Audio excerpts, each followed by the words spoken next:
नमस्कार दोस्तों, मैं सोनम जैन और आप सभी देख रहे हैं सोनम जैन की कहानी। और आज की कहानी है अनचाही साथी भाग 25। यदि आप सभी को मेरे द्वारा लिखी गई ये कहानी पसंद आ रही है तो जल्दी से कर दीजिए चैनल को सब्सक्राइब और पास में जो बेल आइकन का बटन है उसे प्रेस जरूर कर दीजिएगा, क्योंकि उसी से मिलेंगी आप सभी को मेरी आने वाली हर कहानी की नोटिफिकेशन।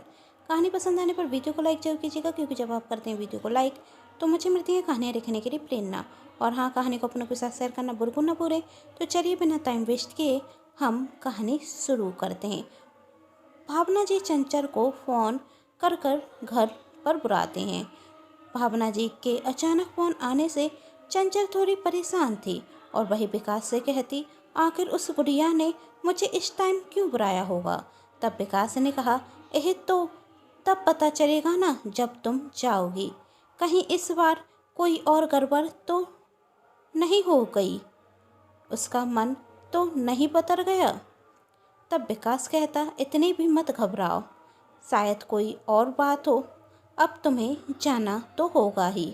चंचल विकास के कहने पर भावना जी के घर पर जाती और भावना जी से पूछती, आंटी जी आपने अचानक मुझे घर पर बुलाया, आप ठीक तो हैं ना। तब भावना जी ने कहा, हाँ बेटी, मैं बिल्कुल ठीक हूँ, तुम मेरी चिंता नहीं करो। तब चंचल ने कहा, आपको क्या कोई काम था। तब भावना जी ने कहा, अब 2 दिन बाद मेरा जन्मदिन है और मैं उस दिन जगदीश और तुम्हारी शादी की बात करने वाली हूँ, तो मैं चाहती हूँ कि तुम्हें उस दिन तुम सबसे ज़्यादा सुंदर दिखो, तो तुम मेरे साथ शॉपिंग पर चलो और हम कोई अच्छी सी साड़ी लेंगे जिसमें तुम एकदम परी दिखोगी, जैसा आप कहें आंटी जी। चंचल ने कहा। चंचल और भावना जी एक मॉल में जाते और चंचल के लिए एक बहुत सुंदर साड़ी और ज्वेलरी पसंद करते। साड़ी लाल कलर की थी जो चंचल के गोरे रंग पर बहुत अच्छी लगेगी, ऐसा भावना जी का मानना था। 2 दिन बाद भावना जी का जन्मदिन आता, जिसकी पूरी तैयारी चंचल ने की हुई थी। जगदीश चंचल से कहता है, चंचल तुमने तो बहुत अच्छे से डेकोरेट किया है, सच में बहुत खूबसूरत लग रहा है सब कुछ। तभी भावना जी आते हुए कहती, सिर्फ डेकोरेशन खूबसूरत नहीं है बेटा, जगदीश ध्यान से देखो, हमारी चंचल भी बहुत खूबसूरत लग रही है। क्यों, सच कहा ना मैंने। भावना जी जगदीश से पूछती। हाँ माँ, जगदीश कहता। वैसे जगदीश तुम भी बहुत अच्छे लग रहे हो, चंचल ने कहा। थैंक यू, जगदीश कहता। तभी भावना जी का फ़ोन बजता। भावना जी चंचल और जगदीश से कहती कि तुम दोनों बातें करो, मैं अभी आती हूँ। चंचल जगदीश से बात करने की कोशिश करती कि तभी जगदीश कहता, चंचल मैं ज़रूरी कॉल कर कर आता हूँ, तुम देख लो कोई तैयारी बाकी तो नहीं रह गई। हाँ जगदीश, मैं सब कुछ देख लूँगी, तुम जाओ। जगदीश वहाँ से चला जाता और चंचल मन में सोचती, यह जगदीश तो मेरी तरफ देखता भी नहीं है और इस बुढ़िया को अपनी बात याद भी है या नहीं। ऊपर से मुझे इस साड़ी और रबरबादी, ना जाने लड़कियां साड़ी कैसे पहन लेती हैं, मुझे से तो साड़ी संवारी भी नहीं जा रही है। लेकिन क्या करूं, होने वाली सासू माँ को खुश रखने के लिए साड़ी भी पहनना पड़ा। जगदीश, तुमसे शादी करने के लिए मैंने कितने पापड़ बेरे हैं, तुम्हें इसका अंदाजा भी नहीं है। तो मैं अब अपनी मेहनत बेकार तो जाने नहीं दूंगी। मैं तुमसे शादी कर कर ही रहूंगी और इस घर की मालकिन बनकर ही रहूंगी। जब मेरी तुमसे मुलाकात हुई थी ना, और मुझे पता चला कि तुम इतने पैसे वाले हो, उसी दिन मैंने सोच लिया था कि तुम्हारे दिल में अपने लिए जगह बनाऊंगी और इस घर की बहू बनूंगी। लेकिन तुम तो दे ही नहीं रहे हो मुझे, इसलिए तुम्हारी माँ का हाथ पकड़कर अब मैं इस घर में जरूर आऊँगी। अरे पर ए बुढ़िया, जगदीश से मेरी शादी की बात क्यों नहीं कर रही है? चंचल मन में सोच रही थी और सोचती अब मुझे ही कुछ करना होगा। और वहाँ भावना जी जब फ़ोन उठाती तो फ़ोन मारुति जी का था। मारुति जी भावना जी को जन्मदिन की बधाई देती। तब भावना जी ने कहा, आज याद आ गई तुम्हें मेरी? तब मारुति जी कहती, आज मेरी सबसे अच्छी दोस्त का जन्मदिन था, सोचा कि जन्मदिन की बधाई दे दूं। और वैसे भी तुम्हें जन्मदिन की बधाई दिए बिना मन नहीं मान रहा था।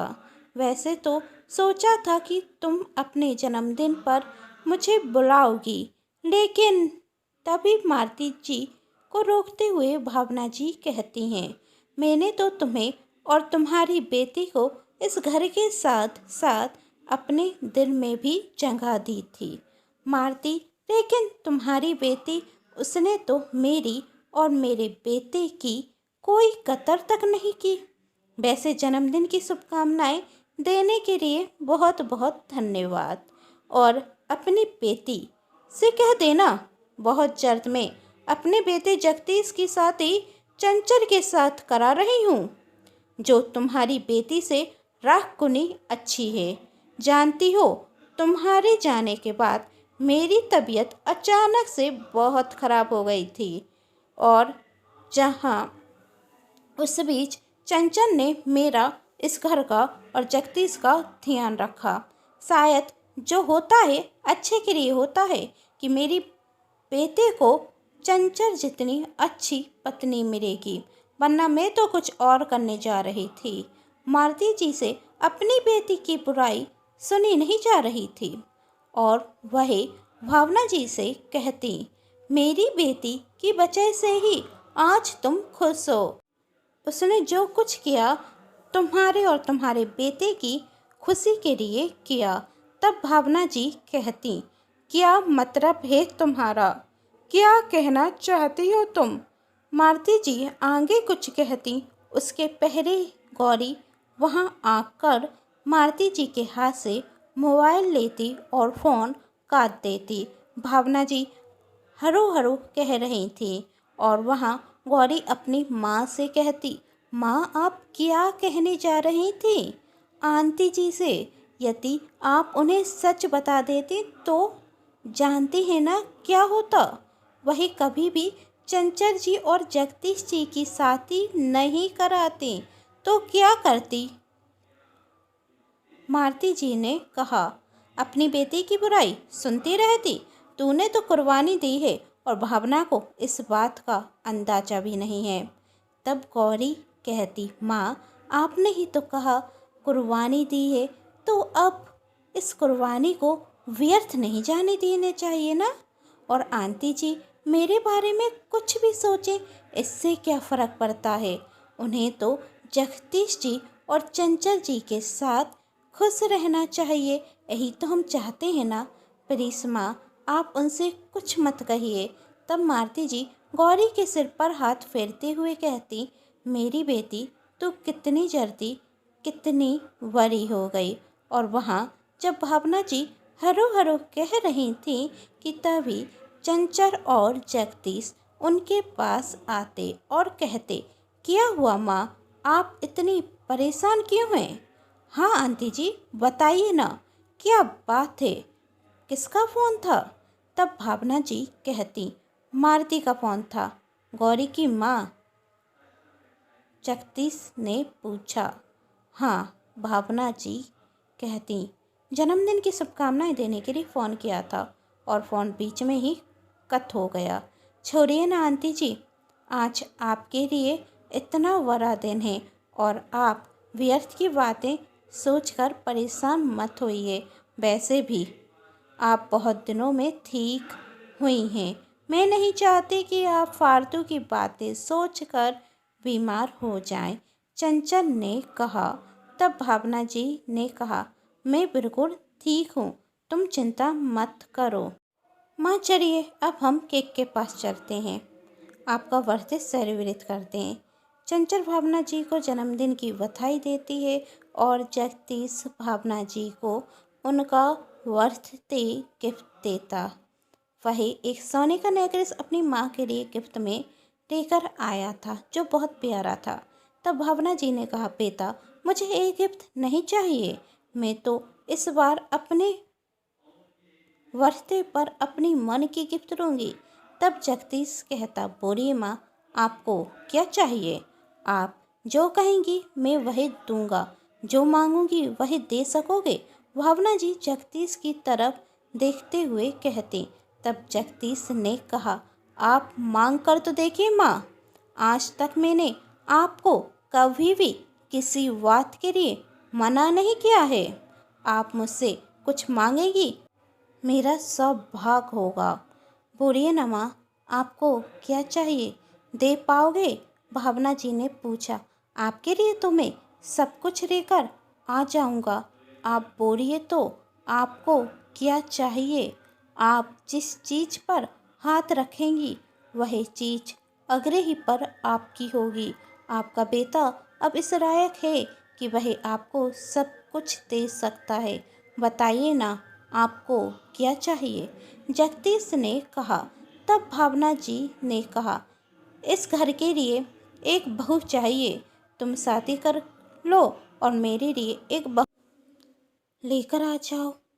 भावना जी हाथ बढ़ाते हुए कहते, दोगे ना बेटा मुझे मेरा जन्मदिन का तोहफा?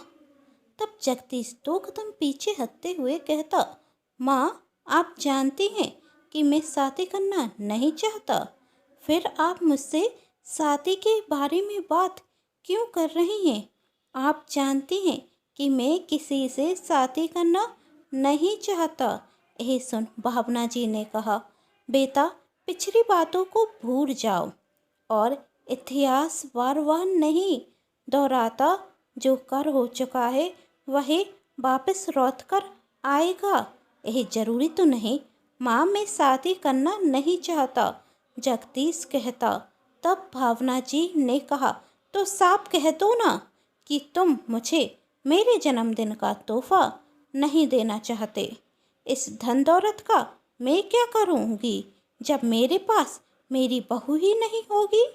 अरे अब मेरी उम्र हो गई है अपने नाती नताओं को खिलाने की और तुम मुझे उस सुख से वंचित कर रहे हो। तुम अपनी माँ की इतनी सी छोटी सी इच्छा पूरी नहीं कर सकते? मेरे पास सब कुछ है, तुमने भी सब कुछ पा लिया है, फिर भी एक अधूरापन है हमारी जिंदगी में। तुम्हें अब शादी कर लेनी चाहिए। तुम्हारी पत्नी आएगी जो तुम्हारी जीवन संगनी होगी और यह बुढ़िया कब तक इस दुनिया में रहने की? कब तक? और मेरे जाने के बाद तो तुम अकेले हो जाओगे। उस वक्त कोई तो होना चाहिए ना तुम्हारे साथ। तब जगदीश कहता, माँ ऐसा मत कहिए, आपको कुछ नहीं होगा, मैं आपको कुछ नहीं होने दूंगा। तब भावना जी कहती हैं, बेटा जो आया है वही जाएगा, यह बात तो सच है, लेकिन मेरी उम्र तो मेरे नाती नता को देखकर बढ़ जाएगी, यह भी सच है। अब यह खाली घर में मुझे खाने को दौड़ता है। मैं चाहती हूँ कि मेरी बहू आए, इस घर में बच्चों की किरकारियाँ गूंजे। क्या तुम मुझे खुश नहीं देखना चाहोगे? क्या तुम मुझे इस सुख से वंचित रखोगे? सिर्फ पैसा ही सब कुछ थोड़ी ना होता है बेटा, मैं अपने नाती नाताओं को खिलाना चाहती हूँ। बोलो करोगे ना साथी? अपनी माँ को जन्मदिन का यह तोहफा दोगे? साथी के लिए मान जाओ बेटा, करोगे ना साथी? बोलो बेटा क्या होगा? जगदीश का जवाब, क्या वह शादी करने के लिए तैयार होगा? आप सभी को क्या लगता है नीचे कमेंट बॉक्स में बताइएगा और कहानी का अगला भाग देखने के लिए चैनल को कर लीजिए सब्सक्राइब, क्योंकि जब आएगा कहानी का नया भाग तो आप सभी को पता चल सके।